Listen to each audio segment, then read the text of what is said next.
19 horas, 7 de la tarde aquí en Punto Cero Radio, en este martes previo al Día de la Independencia, previo al Día de Festejos de nuestro 9 de julio. Hoy es 8 del 7, mañana feriado nacional. Igual hay gente que trabaja, no nos vamos a engañar, pero es un día festivo. Y bueno, nos damos nuevamente este gusto en Punto Cero Radio, que nos propone iniciar un libro sobre los poemas, las fantasías y los sentimientos que nos rodean. Con ese objetivo decido convocar a este espacio a todos aquellos que amen la palabra escrita y quieran, ya junto a nosotros, abrir el arcón de sus corazones literarios y darlos a conocer. Así comienza en este martes 8 de julio, previo a nuestro feriado nacional por el Día de la Independencia, los poemas de un amigo con justamente un amigo, Carlos Farchola. Carlos, buenas tardes, buenas noches, porque ya está oscuro. Sí. El gusto, como todos los martes, o casi todos los martes, contar con tu compañía y tu sabiduría. Bueno, buenas tardes, Gabriel, buenas tardes, amigos que escuchan. Muy oportuno mencionar el día 9 de julio por mañana. Casualmente hay un criterio que quiero exponer hoy, brevemente, que tiene que ver con el día de nuestra patria. Tengo, como acostumbro yo a citar hasta ahora, en lo que llevamos de esta reunión, un texto de un autor británico de 1894, nacido en 1894 y muerto en el año 1963, que fue considerado en toda su obra un pacifista. Ajá.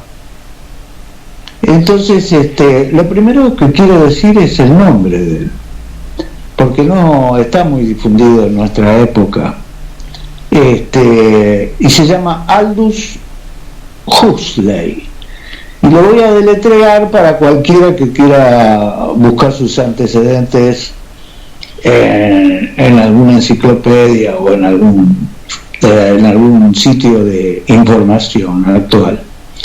Se escribe A-L-D-O-U-S, ese sería el nombre, sí, y H-U-X-L-E-Y sería el apellido. Bien. Y dice así: el crimen de la guerra indigna menos que la insensatez de la guerra, que la compleja imbecilidad de la guerra. Resistir sin violencia no quiere decir no hacer nada. Significa hacer el esfuerzo enorme que se requiere para vencer el mal con el bien.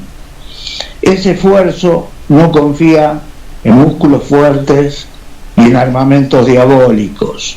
Confía en el valor moral, en el dominio de sí mismo y en la conciencia inolvidable y tenaz de que no hay un hombre en la tierra, por brutal, por personalmente hostil que sea, sin un fondo nativo de bondad, sin el amor de la justicia, sin un respeto por lo verdadero y lo bueno, que pueden ser alcanzados por todo aquel que use los medios adecuados. El fin no justifica los medios, por la sencilla y poderosa razón que los medios determinan la naturaleza del fin. Si los medios son malos, el fin se contamina de esa maldad. Comunismo, revolución fascista, persecución de minorías, imperialismo, terrorismo, agresión, lucha de clases, legítima defensa, etc., no compondrán una causalidad. Los estados que se preparan para la guerra provocan una carrera de armamentos e inevitablemente acaban por obtener la guerra para la que estaban preparando. Promoveremos el desarme unilateral si es preciso, el renunciamiento a imperios exclusivos, el abandono de todo nacionalismo económico, la determinación de recurrir en cualquier circunstancia a los medios de no violencia y el aprendizaje de tales métodos. Y ahí terminó. Si me permitís, dentro de, como siempre lo aclaro, a quienes nos están escuchando y los que luego escuchan el programa grabado en nuestro canal de YouTube, siempre aclaro mi ignorancia en el tema, pero por ahí me animo humildemente, seguramente con riesgo de equivocarme, a dar una, no sé si se puede llamar opinión, vos me corregirás, Carlos. Realmente, digamos, muy interesante el escrito de Aldous. Primero porque interpreto más o menos la época en que fue realizado. Sí, interpreto por el año de nacimiento, año de fallecimiento, eso debe haber sido época de la Primera, Segunda Guerra Mundial, quizás me inclino más por la primera, no, la segunda sería, por la edad, sería quizás por la segunda. Otro detalle no menor, fíjate vos, después por ahí, en la información que uno pueda buscar en las redes, pueda surgir exactamente este escrito, en qué año, ¿no? En qué año estoy hablando, fue realizado, pero evidentemente no podemos negar la vigencia que tiene al día de hoy, ¿no? Bueno, la intención era que encontré esto, que es histórico, digamos, lógicamente ajusta algunos conceptos a la época en que fue escrito, sí. Pero la esencia, que es la búsqueda de la fe en la humanidad y la búsqueda de la paz, es vigente en lo que escribió hará medio siglo, sí. este hombre un poco más, o lo que puedo escribir yo o vos en el día de hoy, ¿entendés? ¿Y por qué lo rescaté? Lo rescaté porque el momento del mundo, con la amenaza de guerras nucleares y con las zonas de Occidente que están en plena ebullición de enfrentamientos, con producción de masa de inocentes muertos, alejados de su terruño, incapaces de poder recuperar su vida, me choquea mucho y me preocupo por mi descendencia y por la descendencia de todos. Y quería introducir esto, que sí puede merecer algunas objeciones, porque podría parecer a la altura de la historia de la humanidad quizás ingenuos algunos argumentos o algunas expresiones. Puede ser. Pero por lo menos están tocando el tema y lo están poniendo en vigencia. Entonces yo lo relaciono también con tu mención del 9 de julio, cosa que no tenía pensada antes de hablar con vos, y también me pareció muy oportuna, porque viste que hay como una especie de quejosidad colectiva en el argentino sobre el país en que vive. Sí, generalmente se ha dado eso, ¿no? Se ha dado eso. Sí. Y algunos hasta, digo, casi reniegan de su nacionalidad, de su origen. Pero bueno, si bien enfrentamos dificultades, yo le agradezco a mi patria, a mi país, un día antes del festejo de la independencia, que me haya proveído estos últimos años de paz en un mundo que no respeta la paz. Voy a hacer dos comentarios, Carlos, y no es mi idea extendernos porque sé que trajiste más material para la charla de hoy, pero voy a hacer, si vos me permitís, 2 comentarios al respecto. Creo que, no sé si en esa época, no lo voy a afirmar, sí lo voy a traer a esta época. Creo que el escrito se aplica sin ningún tipo de dudas. Después podremos estar de acuerdo, no podremos estar de acuerdo, pero que se aplica, no hay no hay Lola, como decía alguien. Pero también no solamente dentro de lo que habla el escrito de los gobiernos que se preparan para la guerra. La guerra, cuando estamos hablando de guerra, estoy hablando de tirar un misil, una bomba o lo que sea. Sí. Yo creo que al día de hoy estamos hablando de lo que manifiesta el texto el escrito, que hoy se ve, en mi humilde opinión, puedo estar equivocado obviamente, se ve reflejado en otras situaciones que no son necesariamente a través de un arma. No sé si se entiende.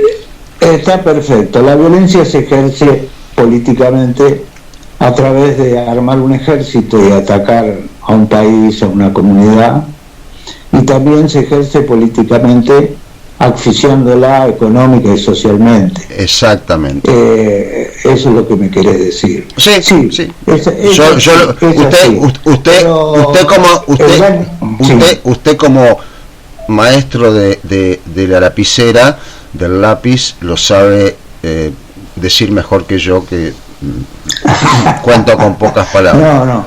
No importa la forma de decirlo, el sentido de lo que vos dijiste está claro. Yo lo dije en criollo, digamos, ¿no? En criollo. Yo lo dije en criollo.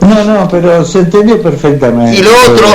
Y lo otro para cerrar este comienzo tan interesante,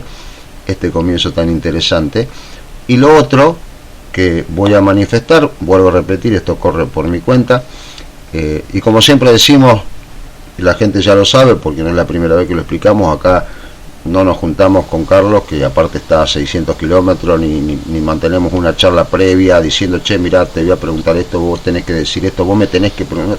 No, por ahí algún comentario, che, mirá, pero nada más que eso, o sea, no es un programa armado, entre comillas. Lo que sí, yo quería hacer un simple comentario, y acá pasamos a otro tema, a lo otro interesante que seguramente nos tenés para hoy, es que vos mencionaste la insatisfacción, el enojo, o como se llame, de cierta gente, al menos podemos hablar de los argentinos, ¿no? Qué patria de mierda, qué país de mierda, esto, aquello. Y en lo que a mí respecta, y acá termino, y en lo que a mí respecta, curiosamente, lo escucho o lo leo, juntamente de gente que no está mal. Eso es lo que me llama la atención. O sea, no hay gente que hoy no está llegando a fin de mes. Hoy o en otro momento, ojo, tampoco vamos a puntualizar. Lo escucho de gente que la pasa bien. Sí, señor, que tuvo lugar para el éxito. Exactamente. Bueno, sí, coincidimos entonces en el punto de vista. Agreguémosle este último concepto tuyo. Listo, terminó ahí el tema. Bueno, ahora... ¿Qué nos trae en el día de hoy? No, bueno, te voy a preguntar, hay opciones, pero vamos a ajustarnos a tiempo. Tengo un relato corto, tengo una poesía, sí, un poema personal, y tengo el principio, un par de capítulos de una novelita que vamos a, como novedad del programa, que vamos a leer en partes. Epa. Yo creo, sí, eso sería como mantener un enganche para la próxima a aquellos que nos pueden seguir. ¿Entendés? Exacto. No sé si estás de acuerdo. Me parece perfecto.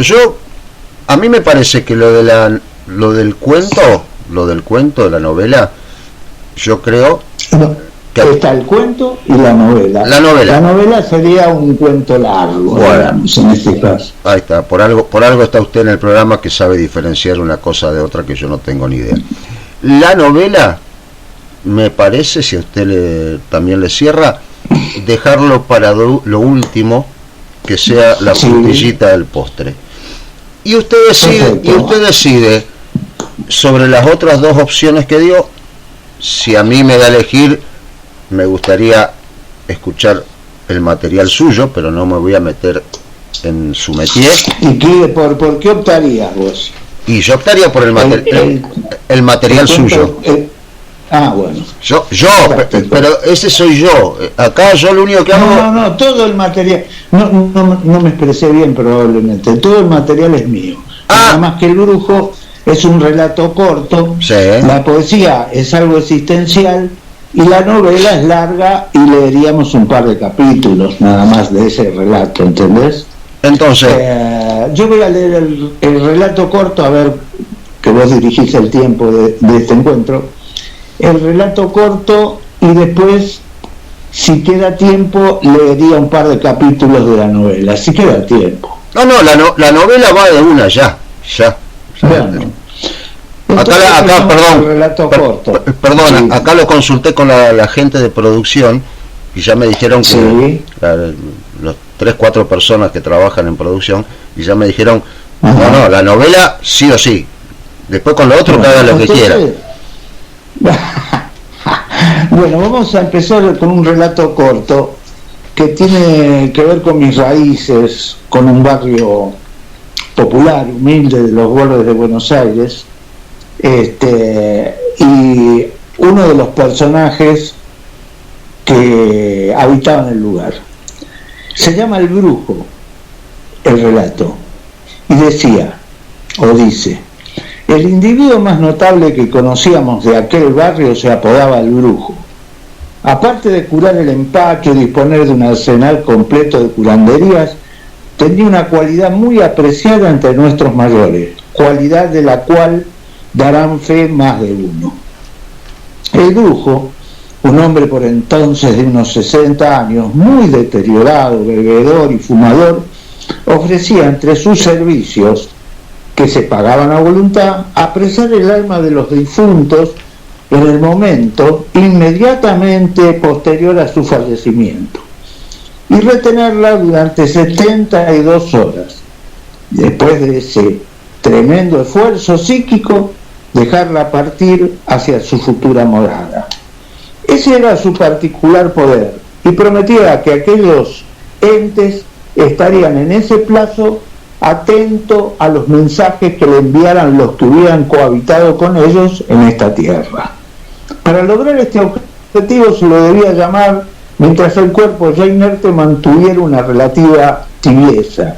O sea, el brujo, cuando el servicio le era requerido y mientras las circunstancias lo permitieran, asistía presencialmente a muchas agonías, compartiéndola con los futuros deudos devotos de su poder.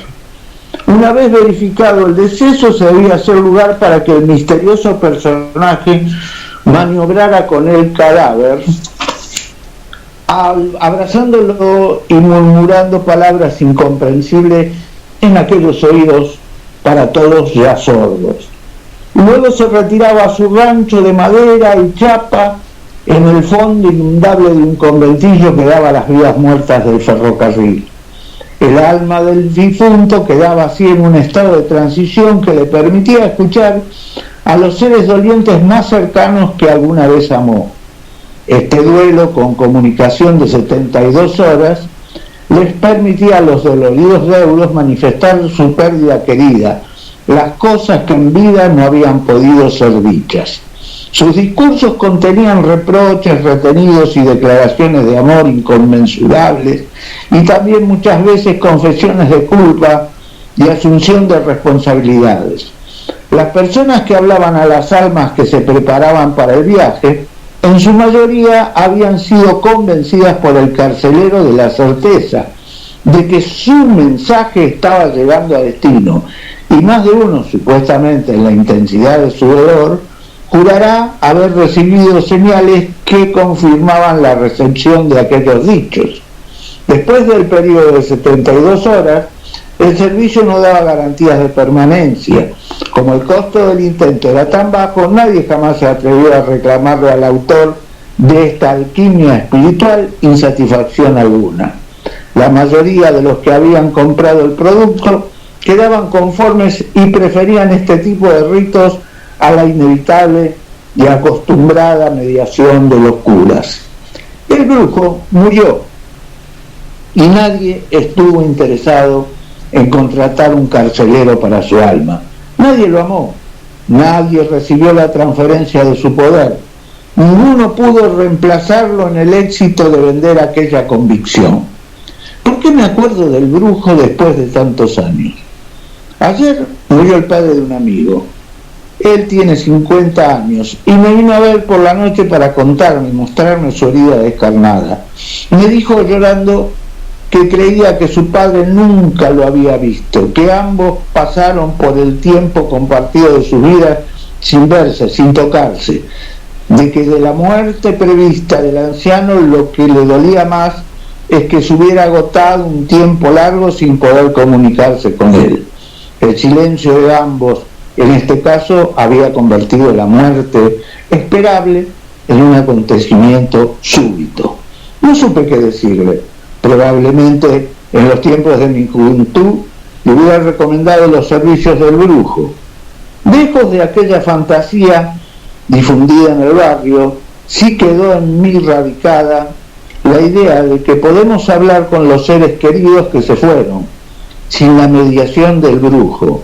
Suelo intentarlo, sobre todo con mis padres. Bueno, sin palabras, y vos fíjate, eso se ha escuchado acá en el interior. Alguna vez escuché algunas historias, no digo iguales, sino similares, ¿no? No quizás con la trascendencia del brujo, ¿no? Del brujo, pero no con la trascendencia del brujo. Calculá que se trataba de gente muy rústica, muy elemental. Claro. El público al que él accedía. Claro, ahora, a mí me hubiese gustado, no sé si vos tenés el dato, si porque como esto es una vivencia tuya, personal, digamos, no sé por qué, ese es un dato, la verdad que es picaresco, digamos, pintoresco, perdón. Sí. ¿Cuál era? Porque se me iba cruzando la cabeza mientras vos narrabas. ¿Cuál era? ¿Qué cobraba? A voluntad, decía, le dice el cuento. Claro, supongo que por la descripción inicial... Como el que cura el mal de ojo, como el que cura el empacho, como el que cura la culebrilla, a voluntad. Sí, interpreto, a ver, es mi deducción, y por la presentación que vos diste de la personalidad del brujo, que debe haber sido con algún par de atados de pucho o una damajuana de vino, el pago. Y alguno lo ha convencido con el vino, sí. Cuando no había efectivo. Seguramente. Hablaste. Cuando llegaba el momento de pagar en el barrio, se decía, bueno, ¿qué te sirve de lo que hay acá? Claro. No había un mango, ¿viste? Bueno, me llevo la mesita de luz. Bueno, ¿te vas? Sí. Para ponerlo en un contexto, Carlos, ¿de qué barrio estamos hablando? Si es que existe todavía, y más o menos. Existe. En ese momento existía como un arrabal agonizante. Ahora existe como un barrio medio. Sí, sí. Post etapa industrial. Sería el conurbano del primer cordón de Buenos Aires y el barrio se llama Herli. Ajá. Es parte del partido de Lanús y otra parte del partido de Avellaneda. Sí, sí, calles de tierra en aquella época, toda gente obrera, inmigrante, primera generación de inmigrantes, segunda lo máximo. Sí, sí, como mucho. Algunos conventillos, casas, chorizo, no sé si sí. hay en Santa Fe también. Había. Que primero las hacía algún pionero y después la casa con el tiempo se repartía entre los hermanos o se alquilaban las piezas con un baño en común, una galería, en fin. Eso es más o menos el contexto donde ocurría esto. Tengo muchos personajes para rescatar de este lugar, pero bueno, siempre y cuando te parezcan de interés. Debe haber habido muchos personajes, ¿no?, en esa época. Muchísimo. Algunos patéticos, trágicos. Sí, totalmente. Sí. A ver, tengo muchos rescatados. En realidad tengo para hacer un libro de personajes rescatados. Pero bueno, no lo he hecho. Bueno, algún día, ahora que ya estás jubilado, te podrías poner a hacer eso, ¿no? Sí, bueno. Agarrás la Remington y te pones a escribir. Sí. No, escritos están. No sé si los voy a divulgar porque desconozco el interés que puedan despertar. ¿A vos te despertó interés este último que has leído? A mí me gustaría, obviamente, no digo el martes que viene porque hay que ir cambiando, digamos, ¿no? O mostrándole, ofreciéndole a nuestra audiencia distintas variantes, pero me gustaría que cada X programas la presencia de un introduzca alguno. Y estaría lindo, hay algunos que son fantásticos. Aparte hay anécdotas que son fantásticas. Pero aparte algo que para mí también es muy interesante, no deja de ser interesante, Carlos. Estamos hablando justamente de material que lo podríamos llamar, vamos a anotarnos un poroto. Después podrá gustar o no, ese es otro tema que no viene al caso. Estamos hablando de material inédito, o sea, si no está publicado es inédito, es estreno mundial. Sí, es inédito. No hay gente que le dé mucha bola a esa etapa del arrabal agonizante entre industrial y tradicional y barrio de carreros. Es una transición que yo pude observar y retener y recrear escribiéndola, y es muy interesante. Tiene datos históricos muy interesantes, tiene mucho que ver con la inmigración, claro. Es con el tango. Es muy interesante. Te estoy hablando de la década del 50 y principios de la década del 60, donde después ya se produce un cambio cultural que modifica todo esto. Sí, claro. Bueno, por lo menos el borde de Buenos Aires. Bueno, ya llegamos al final. Hay espacio para leer un par de capítulos de la novelita. Ya te dije lo que no opinó, ordenó la producción acá. Por eso. Así que arrancamos entonces. Así un par de capítulos. Voy a leer dos capítulos. Dale. Y después, si queda tiempo, lo completamos con una charla, una poesía. Dale. Pero bueno, 2 capítulos. Se llama La novelita, el relato. Ella volvía de hacer compras, él revisando sus mensajes incesantemente. Cuando la oyó abrir la puerta, algo de sudor en su frente brotó repentinamente. De alguna manera se estimuló diciéndose: hoy se lo digo. Así que casi sin dejarla acercarse para saludarlo, sin permitirle corregir la agitación que traía de la calle cuando Lucía, después de dejar paquetes de sus compras sobre la mesa, se volvía hacia él, hacia su Roberto. Le disparó: mirá, hace unos días que quiero decirte que me voy a vivir a otro lugar, que desde hace un tiempo se murió en mí el amor que te tenía, que no logro entenderte mucho y que a simple vista no logro satisfacer tus expectativas. Así que en busca de más amor, de más comprensión, de más pasión, me adelanté y te pido disculpas por esto. Conocí a una mujer con la cual voy a emprender un nuevo camino. Con los primeros tramos de ese discurso, Lucía, atónita, se había sentado. Sus ojos se llenaron de lágrimas y se cubrió el rostro con las manos e inició una serie de sollozos sin poder articular ninguna respuesta. Roberto, sospechando que en cualquier momento podría recurrir a alguna explosión, aceleró su discurso y continuó manifestándole a la que hasta ese momento fuera su pareja, que ya tenía su bolso hecho, que solo se llevaba su guitarra, 1 o 2 libros, su ropa y algunas pequeñas pertenencias que no le serían de utilidad, que lo demás con gusto se lo dejaba, porque después de todo ella era la que más había trabajado para progresar, ya que su bohemia de músico nunca le permitió alcanzar el mundo real del dinero. Le pidió también que les diera un saludo a sus padres que tanta paciencia le habían tenido. La besó en la frente, tomó su bolso negro, su guitarra y se marchó. Lucía, sin haber hablado, secándose con furia y decisión sus lágrimas, trabó la puerta del departamento y pensó: qué lástima, Roberto, nunca vas a conocer a tu hijo.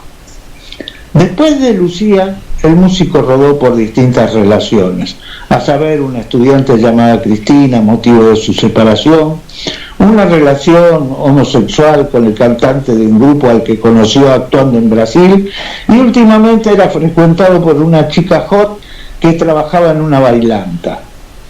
Era esta una relación, si se quiere, muy peculiar, porque la mujer lo visitaba en su pieza del barrio de San Telmo sin previo aviso.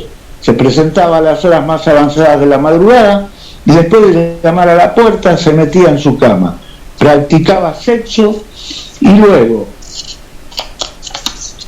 de esto se dormía hasta el mediodía siguiente. Después desaparecía por algunos días sin dar señales, sin responder mensajes ni llamadas. Roberto solo conocía su nombre, Natalia. Ella jamás le había revelado su verdadero paradero. Así transitaba el músico su precaria existencia en un pobre inquilinato, entre algunas noches de trabajo con su guitarra, algo de marihuana y changas como chofer de remis en el conurbano. Sus sentimientos lo mantenían en distante melancolía, y entre sus recuerdos a veces aparecía su relación con la ordenada y convencional Lucía. Hacía ya 4 años que no le hablaba. Había perdido todo contacto. Su ida había sido hacia el mundo del caos y el desenfreno. No se atrevía durante ese tiempo a volver atrás su mirada con profundidad, escarbando el único periodo de su vida en que había vivido con una persona previsible y tierna. Resistiendo esta tendencia, el recuerdo de esa etapa, sin lograrlo totalmente, en algunas cavilaciones conjeturaba una especie de arrepentimiento de sus conductas pasadas, entre ellas el haber dejado tan intempestivamente a Lucía. Cuando volvía al devenir de su reloj cotidiano, ayudado por sus desbordes y la excitación constante, abandonaba esa nostalgia. Sin embargo, últimamente, la fantasía de volver a aquella especie de isla de la paz, de vez en cuando lo asaltaba. Y bueno, no sé si la introducción en estos primeros 2 capítulos que te leí lo hacen valer la pena continuar en la próxima con el capítulo 3. Y yo creo que no va a quedar otra, porque, a ver, esto fue idea tuya, lo armaste con la producción, así que ahora háganse cargo. Ahora, bueno, vamos a tus órdenes. Ahora vamos a tus órdenes. ¿Mostraste el dulce? Ahora, ¿viste? Ahora estamos a tus órdenes. No nos vengas el martes que viene a decir, ay, perdí el resto de la novela. No. O sea, el martes que viene, comienza el tercer capítulo. Claro. El tercer capítulo. Y esto tiene más o menos con la misma extensión, te voy a decir, para que la gente reciba un adelantamiento de la duración. Esto tiene tiene un montón, no los conté todos. Tenemos unos 11 capítulos más o menos.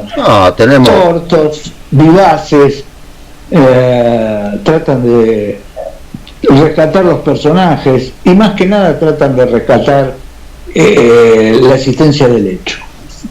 Sí, totalmente.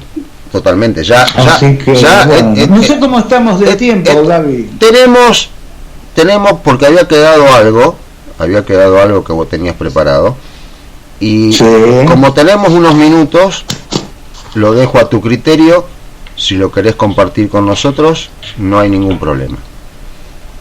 Bueno, se trata de algo, cambiando el enfoque del programa que estamos haciendo hoy, de algo existencial, así lo llamo yo, emotivo o personalísimo o psicológico, sí. Más que nada basado en la subjetividad. Ajá. Y se llama La Nave.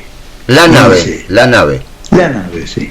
Y dice: cada ola que enfrentamos es irrepetible. Volverá otra similar a golpear nuestra proa, pero nunca la misma. Cada onda que produce nuestro desplazamiento es única. Volvemos la cabeza para acompañar solamente su extinción. Cada momento de nuestro transcurrir es inasible, porque aún en el alerta constante, la vida siempre nos sorprende. Por lo tanto, el tiempo nos dejará inevitablemente la experiencia de la pérdida. La foto de un momento siempre es nostálgica, siempre es la foto de un muerto. Oh tiempo, que enterrás mis emociones como se extinguen las ondas de mi camino en el mar de la vida. Concédeme la propiedad de mi destino, no conviertas cada paso en el último. Déjame acariciar los objetos perdidos de mi vida. Retórname a los momentos que me dejaron amores. Permite que moje en mi proa aquella ola que me hizo arder, no aquella otra gélida del desamor. Quiero sentir la misma que me confortó con su mismo brillo, con la misma espuma. No dejes otra vez que pase por mí y al volver mi vista se extinga en la onda del adiós. Dime tiempo, antes de mi partida, ¿qué he sido y qué he poseído? Pero antes que nada, déjame ver que alguien me haya querido. Apa. La verdad que si hubiese sabido que teníamos este material, le hubiese dado otro contexto, pero fantástico. ¿Te gusta? La nave. ¿Sí? La nave. Exactamente. Todo lo que es la mirada o el sentimiento que produce, que obviamente en cada persona será diferente, ¿no? De hecho, lo que hace referencia este poema, ¿no? Poema es sería un poema. Sería un poema. Esto se acerca más a un poema que a todos los otros que hemos leído y las reflexiones. Exacto. La